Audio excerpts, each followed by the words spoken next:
ඔක්කොම නෝමල් කුව කිසි වෙලෙක් නැහැ කියලා. යේසුස් වහන්සේට ප්‍රශංසා වේවා.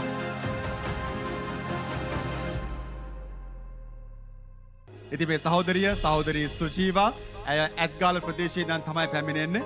ඇගේ ජීවිතය තුළ යේසුස් වහන්සේ කළා වූ පුදුම ක්‍රියාවක් නිසා ඇය මහත් සුවයක් අත්විඳ තිබෙනවා. පසුගිය නොවැම්බර් මාසයේ ඉඳන් ඇය ඉතාමත් අධික වේදනාවකට ලක්ව තිබෙනවා පපුවේ වම් පැත්ත තුළ. ඉතින් ඇය ප්‍රතිකාර ලබා ගැනීම සඳහා ඇය වෛද්‍යවරුන් හමුවට ගිහින් තිබෙනවා. ඔවුන් මොනවද කිව්වේ? රෝහල් ගත වෙන්න ගියා හෘදයාබාධයක් කියලා. ඉතින් මට ඒ වෙලාවේ නතර වෙන්න පුළුවන් කමක් තිබුණෙත් නැහැ. වෛද්‍යවරුන් ප්‍රකාශ කර තිබෙනවා ඉක්මනට ECG එකක් ගන්න කියලා.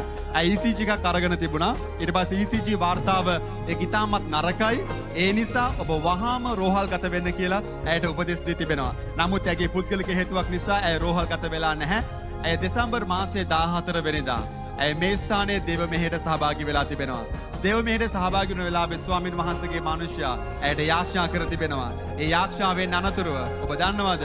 ඒ පපුවේ වම් පැත්තේ තිබුණා ඉතාමත් තදබල අධිකව තිබුණ වේදනාව සම්පූර්ණයෙන්ම පහව ගිහිල්ලා යේසුස් වහන්සේගේ නාමය කර්ණ කොටගෙන ඇය සම්පූර්ණ සුවය ලබා තිබෙනවා. ඒ අනතුරුව 15 වෙනිදා ඇය රෝහලට ගිහින් තිබෙනවා එකෝ පරීක්ෂණයක් කරන්න. මොකද වෛද්‍යවරු ප්‍රකාශ කර තිබෙනවා එකෝ පරීක්ෂණයක් කරන්න අවශ්‍යයි කියලා.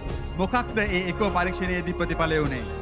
ඔක්කොම නෝමල් කුව කිසි වෙලෙක් නැහැ කියලා. යේසුස් වහන්සේට ප්‍රශංසා වේවා. මේ තිබෙන එකෝ පරීක්ෂණයේ වාර්තාවන් සියල්ලම නෝමල්, කිසිම ප්‍රශ්නයක් වර නැහැ කියලා වෛද්‍යවරු ප්‍රකාශ කර තිබෙනවා. අපි යේසුස් වහන්සේට බලවත් අත්ප්‍රසන්න දෙමු. උන්වහන්සේගේ යහපත් ක්‍රියාවන් නිසා.